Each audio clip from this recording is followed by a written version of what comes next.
नमस्कार, राधे राधे मित्रों। आप सभी कैसे हैं? उम्मीद करती हूँ आप लोग बहुत मस्त होंगे और आपकी पढ़ाई भी जो है बहुत एकदम बढ़िया तरीके से चल रही होगी। तो बाबू, आज का सेशन बहुत ही मज़ेदार होने वाला है, क्योंकि आज से एक नए सीरीज की ओर स्टार्ट करेंगे। अब बोलिएगा कि नई सीरीज क्या है, तो आपको बता दें कि वन शॉट आ गया है ऑब्जेक्टिव की, जिसमें आप लोग को बहुत ही इम्पोर्टेंट और मोस्ट वीवीआई क्वेश्चन आपका मिलने वाली है इस चैप्टर 1 की। आज से चैप्टर 1, अगले लेक्चर में 2, 3 और इस प्रकार हम अपना जो चैप्टर है वो क्लियर करते रहेंगे। ठीक है, तो आइए एक नए सफ़र को हम शुरुआत करते हैं। तब तक आप अपना सीट बेल्ट बांध लीजिए। अब उड़ान भरने की बारी आ गई है बाबू। आपके अब 1 से 2 और 3 महीना बचा है। मात्र 3 महीने में अपने आप को ऐसे लगन में झोंक दीजिए कि टॉपर आने से आपको कोई हरा नहीं सकता है। ठीक है, तो भाई बाबू आते हैं हम अपना टॉपिक पे और स्टार्ट करते हैं। अपना एक रफ का कॉपी ले लीजिए, उस पर आप लिखते ही रहिए, क्योंकि जब तक हाथ चलाते रहेंगे तब तक आपका साथ ये पेन छोड़ने वाला नहीं है। आपके स्क्रीन पे आ गया है फर्स्ट नंबर और ज़बरदस्त क्वेश्चन के साथ। आप देख सकते हैं कितना मस्त क्वेश्चन है ना। ये एग्ज़ाम की दृष्टि से बहुत ही महत्वपूर्ण होने वाली है। क्या पता यही क्वेश्चन आपके एग्ज़ाम में टकाटक लड़ने वाली है ना। टकाटक आप खाते हैं ना कुरकुरे चटपटा होता है, तो वही टकाटक ये क्वेश्चन है। यदि जैसे ही चटाचट खाइएगा, चटाचट याद कीजिएगा, वैसे ही आपको कुरमुरा सा ये टेस्ट आने वाला है। वो भी इसका असर बोर्ड एग्जाम में आएगा कुरमुरे का, और जो कुरकुरे खाते हैं कुरकुरे, वो टेस्ट तुरंत आ जाता है ना। तो आइए, इसका राइट आंसर क्या होगा कि उपनिषद ग्रंथों का प्रमुख उद्देश्य क्या है। आप पढ़ने जाते हैं, आप स्कूल में जाते हैं, है ना, तो आपके स्कूल जाने का मुख्य उद्देश्य क्या होता है? क्या शिक्षा प्राप्त करना मुख्य उद्देश्य होता है? क्या किसी का खेलना मुख्य उद्देश्य होता है? कुछ ज्ञान सीखना मुख्य उद्देश्य होता है? तो आप बताएंगे कि हम स्कूल इसलिए जाते हैं ताकि वहाँ पर हमें जो हमको नहीं पता रहता है, जो हमें शिक्षा नहीं मालूम रहती है, ABCD कैसे लिखा जाता है, क कैसे लिखा जाता है, 1 2 कैसे लिखा जाता है ना, 1 2 3 4 कैसे लिखा जाता है, वो हमको स्कूल में पता चलती है। तो भाई उससे ये उद्देश्य हुआ कि हमें स्कूल जाने से शिक्षा प्राप्त होती है ना। तो इस उपनिषद ग्रंथ का प्रमुख उद्देश्य क्या है? ये उपनिषद पढ़ने का मुख्य उद्देश्य क्या होता है? तो इस प्रमुख ग्रंथ पढ़ने से हमें आध्यात्मिक ज्ञान प्रदान करना होता है। ये उपनिषद पढ़ेंगे तो हमें आध्यात्मिक ज्ञान प्राप्त होगा। इसका राइट और सही आंसर होगा कि आध्यात्मिक ज्ञान प्रदान करना। अब हम इसको ये तीन ऑप्शन क्यों नहीं हुआ? क्योंकि भौतिक ज्ञान की व्याख्या करना, भौतिक विज्ञान की क्या हम व्याख्या करेंगे? भौतिक विज्ञान तो फिजिक्स में पढ़ना है ना, तो फिजिक्स को पढ़ने के लिए तो हमें भौतिकी में जाना होगा। तो ये उपनिषद कहाँ से आ गए? तो इसका राइट आंसर नहीं होगा, ये आपका गलत आंसर हो जाएगा। और सामाजिक सुधार करना, भगवान, सामाजिक सुधार कहाँ से आया? सामाजिक सुधार तो राजनीतिक में हम देखेंगे ना, हम राजनीतिक में देखेंगे। अब चिकित्सा विज्ञान, अब ये बायो भैया कहाँ से यहाँ पर टपक गए? बायो भैया के तो हाथ जोड़ते हैं, क्योंकि बायो जो भैया पढ़ते हैं वो चिकित्सा विज्ञान सीखना होगा, उसमें न जाएंगे। तो उपनिषद का मुख्य उद्देश्य होता है कि आध्यात्मिक ज्ञान प्रदान करना, या ज्ञान प्रदान करके किसी और को देना या पहुंचाना। मुख्य उद्देश्य होता है कि आध्यात्मिक ज्ञान ही हमें मिलती है वहां से। ठीक है, चलिए अगला हम क्वेश्चन देखते हैं। हाँ, अब तो आइए हम अगला क्वेश्चन की ओर। उपनिषद का अर्थ क्या होता है? अब देखिए, हम उपनिषद का ये तो मैंने कर लिए कि भाई उपनिषद का अर्थ क्या होता है। अब उपनिषद का अर्थ क्या है हम बताते हैं। उपनिषद का अर्थ क्या है? तो उपनिषद का एक लाइन में हम आंसर दे देंगे कि उपनिषद का अर्थ होता है कि गुरु के समीप बैठकर, गुरु के पास बैठकर उनके जो अच्छे अच्छे ज्ञान है, आचरण जो शिक्षा देते हैं भाई उसे ही उपनिषद का अर्थ कहा जाता है ना।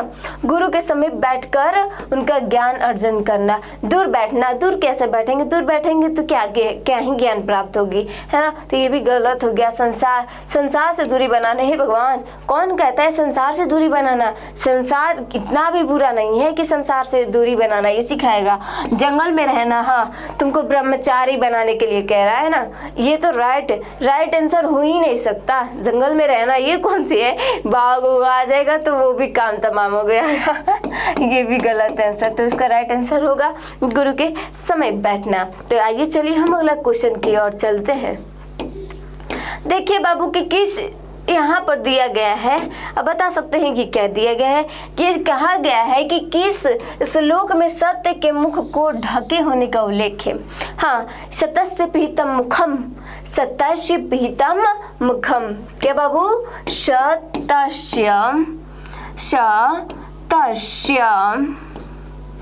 सतस्य मुखम अस्य पिहितम मुखम, मतलब ये सत्य का मुख, ये जो सत्य है इसका जो मुख है वो किससे ढका हुआ है? ये आपका मुख हो गया है ना।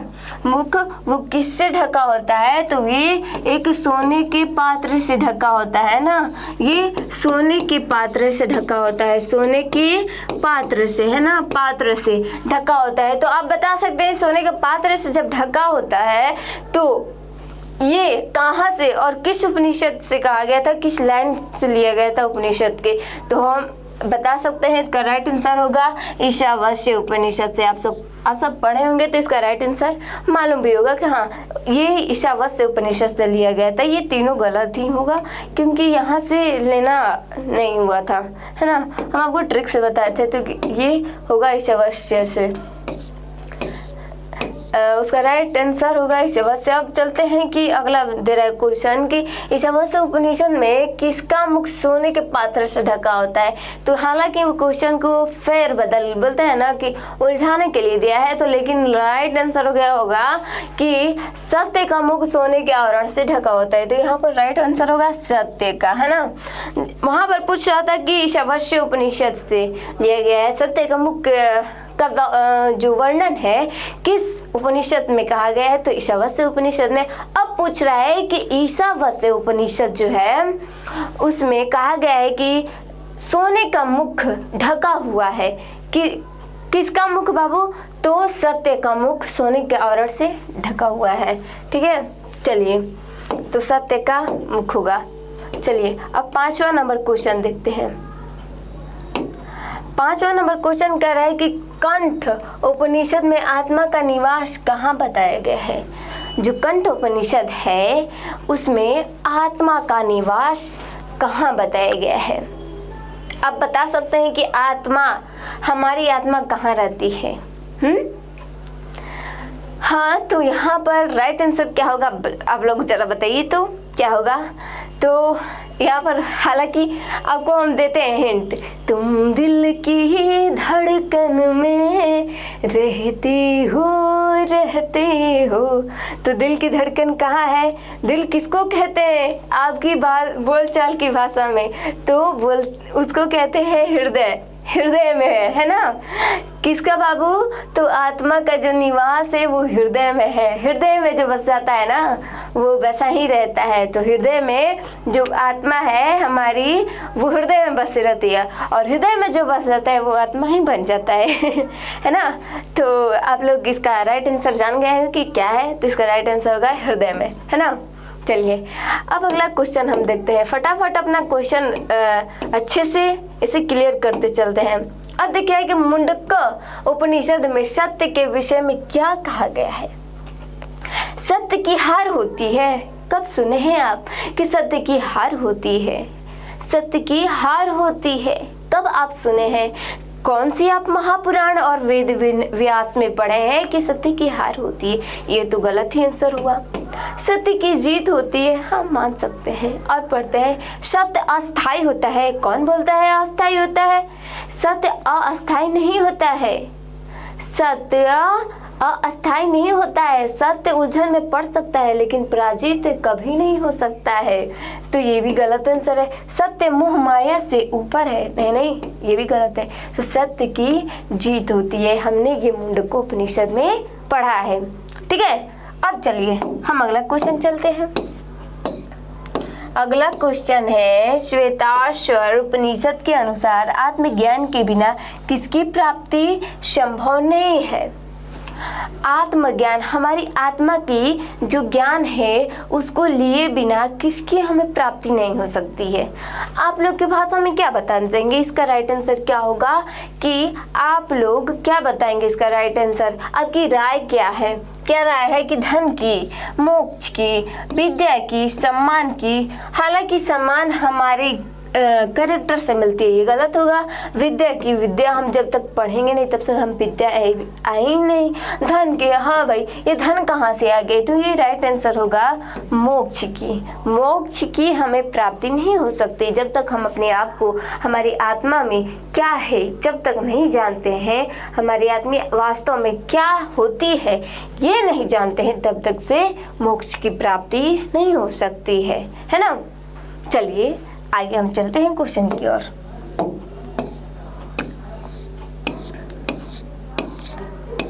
किस उपनिषद में परमात्मा के प्रकाश स्वरूप बताया गया है? जो किस उपनिषद में परमात्मा का प्रकाश, जो प्रकाश के स्वरूप है परमात्मा की, वो किस उपनिषद में बताया गया? 8वां नंबर क्वेश्चन क्या कर रहा है, किस उपनिषद में? तो भाई श्वेताश्वर उपनिषद में, क्योंकि श्वेताश्वर उपनिषद में बताता है कि जो ईश्वर होते हैं, हमारे इष्ट देव, हमारे भगवान जो होते हैं वो प्रकाश स्वरूप होते हैं। उनके आने से हमारे अंदर जितनी भी अंधकार स्वरूप होती है, ये सारा अंधकार स्वरूप होती है, उनके आने से ही ये सारी की सारी मिट जाती है, हट जाती हैं।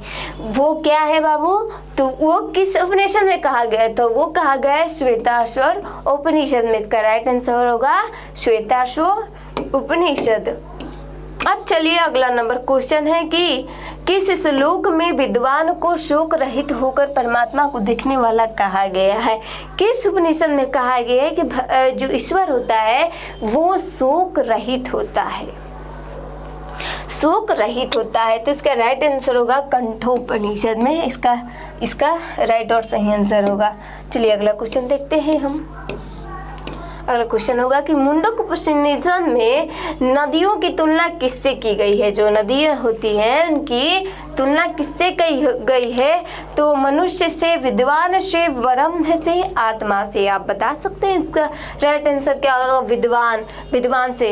विद्वान कैसे हुआ? विद्वान इस प्रकार हुआ कि जिस प्रकार नदी अपना नाम और रूप अस्तित्व छोड़कर समुद्र में मिल जाती है, उसी प्रकार विद्वान पुरुष भी अपने जो ज्ञान होता है, अपना जितना भी नाम होता है, नाम और रूप छोड़कर परम पिता परमेश्वर में विलीन हो जाते हैं। इसका राइट और सही आंसर होगा कि विद्वान से, है ना। चलिए अगला क्वेश्चन बताते हैं। अगला क्वेश्चन है कि मुंडको उपनिषद में सत्य का पंथ किसे प्राप्त करने का मार्ग बताया गया है? धन, लोक, देवलोक, ज्ञान, संसार। आप बता सकते हैं इसका राइट आंसर क्या होगा? कि मुंडकोपनिषद में सत्य का पंथ प्राप्त करने का देवलोक का रास्ता जो होता है वो क्लियर हो जाता है देवलोक जाने के लिए। अब चलिए अगला क्वेश्चन हम देखते हैं कि मुंडक उपनिषद के अनुसार नदियाँ समुद्र में मिलकर क्या त्याग देती है? नाम और रूप त्याग देती है। हालांकि ये क्वेश्चन हम पहले ही इसका आंसर मालूम चल गया होगा आपको, क्योंकि हमने इसकी व्याख्या ही कर दी थी ना। चलिए ईशावास्य उपनिषद में सत्य को प्राप्त करने के लिए किसकी आवश्यकता बताई गई है? आप कैसे सत्य को प्राप्त कर सकते हैं? कैसे? तपस्या करके, ज्ञान, धर्म या सत्य धर्म? आप बता सकते हैं इसका राइट आंसर क्या होगा? किससे आपको प्राप्त हो जाएगा? तो सत्य और धर्म को आप जब अपनाएंगे तब आपको किसकी सत्य की प्राप्ति होगी, है ना। चलिए अब आगे देखते हैं क्वेश्चन श्वेताश्वर उपनिषद में ईश्वर को क्या कहा गया है? ईश्वर को अंधकार का स्वामी कहा गया है। वो जो हमको प्रकाश देते हैं, हमको अंधकार से बचाते हैं, वो अंधकार के स्वामी कैसे हो सकते हैं? वो गलत होगा आंसर। प्रकाश का पुंज है, प्रकाश का पुंज मतलब किरण, पुंज मतलब किरण भी बोल सकते हैं। सत्य का संरक्षक, जीवन का स्रोत। तो आपका राइट आंसर क्या होगा? जीवन का स्रोत होगा या क्या होगा? तो आप बता सकते हैं कि प्रकाश का पुंज है। वो जहाँ जहाँ भी जाते हैं वो प्रकाश के स्वामी कह सकते हैं कि प्रकाश के वो स्वामी है, प्रकाश के वो पुंज हैं जो जिनके हमारे जीवन में आते हैं, हमारे अंधकार रूप जो असत्य होता है वो सारे हट जाते हैं, है ना। चलिए अब अगला नंबर क्वेश्चन हम देखते हैं। मुंडक उपनिषद में किससे मुक्त कहा गया है? विद्वान, राजा, तपस्वी, योगी। आप बता सकते हैं इसका राइट और सही आंसर क्या होगा कि मुंडक उपनिषद में, जो मुंडक उपनिषद है उसका जो मुक्त कहा गया है वो किसके लिए? तो ये विद्वान के लिए कहा गया है। चलिए अगला क्वेश्चन हम देखते हैं। श्वेताश्वतर उपनिषद के अनुसार कौन सा एकमात्र मार्ग मोक्ष की प्राप्ति के लिए है? मोक्ष की प्राप्ति के लिए क्या है? धन का, तपस्या का, आत्मज्ञान का, समाज सेवक का। अब बता सकते हैं इसका राइट और सही आंसर क्या होगा? किसकी होगा? तो आत्मज्ञान का। ये जो एकमात्र मोक्ष की जो प्राप्ति होती है वो आत्म का ज्ञान, जो आत्मा का ज्ञान होता है उसके लिए मोक्ष की प्राप्ति होती है ना। चलिए हम देखते हैं कि कंठ उपनिषद में आत्मा को किससे छोटा बताया गया है? किससे भाई छोटा बताया गया है? तो वो अणु से भी छोटा है, अणु से भी छोटा है, जो हृदय रूपी गुफा में समाहित है। किसी के हृदय रूपी गुफा में कोई और समाहित होगा, है ना। कमेंट बॉक्स में जरूर लिखिएगा आपके हृदय रूपी गुफा में कौन कौन समाहित है ना। चलिए क्योंकि यहाँ पर देखा गया है ना कि आपका हृदय इतना छोटा है, उसमें भी कोई और छोटा आ जाता है ना। कोई किसके अंदर जो हृदय रूपी गुफा है उसके अंदर कोई आ गया है या फिर पहले से ही कोई है। जो है वो कमेंट बॉक्स में अपना ज़रूर लिखिए, हृदय रूपी गुफा में कौन है। चलिए अब हम अगला क्वेश्चन देखते हैं कि कंठ उपनिषद में आत्मा को किससे छोटा बताया गया है? वो अणु, ये हमको आपका अलग क्वेश्चन करवा दिए हैं। अगला क्वेश्चन चलते हैं। अगला क्वेश्चन है कि मुंडक उपनिषद के अनुसार सत्य का पंथ किससे प्राप्त करने का मार्ग है?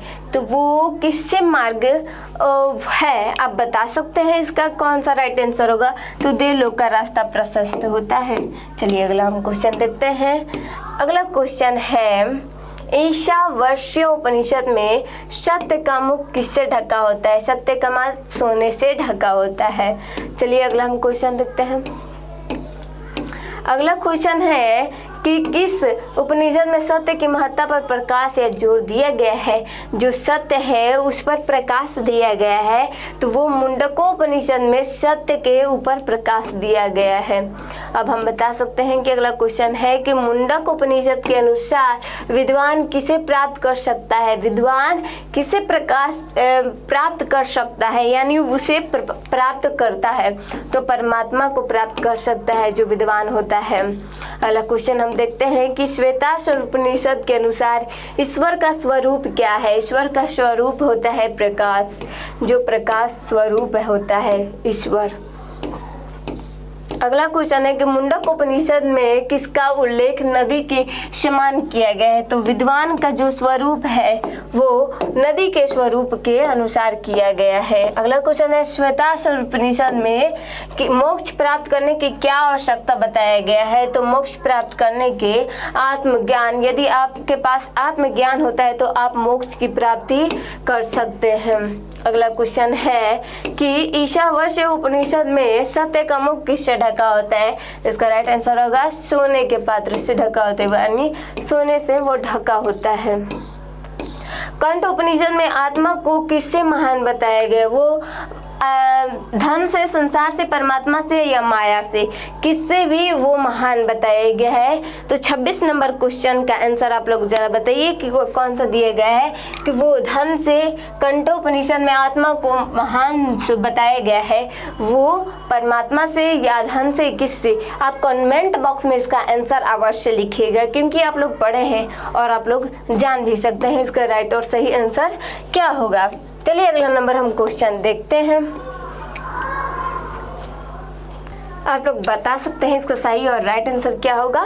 मुंडको उपनिषद में उपनिषद का अनुसार सत्य की प्राप्ति किससे होती है। तो आप लोग बताइए इसका राइट आंसर सही और राइट आंसर क्या होगा। आप लोग जरा बता सकते हैं। तो ये ज्ञान की होगा, ठीक है। चलिए अब अगला हम क्वेश्चन देखते हैं, जिसका श्वेताश्वर उपनिषद में ईश्वर को किस रूप में देखा गया है। जो ईश्वर है उसको किस रूप में देखा गया है। जो श्वेताश्वर उपनिषद है तो उसको अंधकार रूप में या प्रकाश रूप में या फिर शून्य के रूप में या फिर वायु के रूप में, यानी जो पवन चलती है उसके रूप में। तो हम वहाँ पर प्रकाश के रूप में, जो हमारे ईश्वर होते हैं वो प्रकाश स्वरूप होते हैं। चलिए अगला हम क्वेश्चन देखते हैं। मुंडक उपनिषद में किसे अंतिम सत्य कहा गया है। जो मुंडक उपनिषद है उसमें अंतिम सत्य किसको कहा गया है। बताइए जरा इसका राइट और सही आंसर क्या होगा। तो इसका ईश्वर को अंतिम स्वरूप कहा गया है। चलिए अब हम देखते हैं श्वेताश्वर उपनिषद के अनुसार परमात्मा को प्राप्त करने का मार्ग क्या है। ज्ञान, तपस्या, धर्म, कर्म। आप बता सकते हैं कि भगवान को हम किस प्रकार प्राप्त कर सकते हैं। तो हमारे पास जो ज्ञान होगा उसी प्रकार हम भगवान को प्राप्त कर सकते हैं। चलिए हम अगला क्वेश्चन की ओर चलते हैं।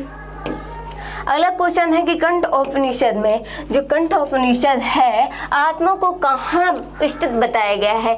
जो हमारी आत्मा है वो कहाँ पर है। तो वो हमारे हृदय में है।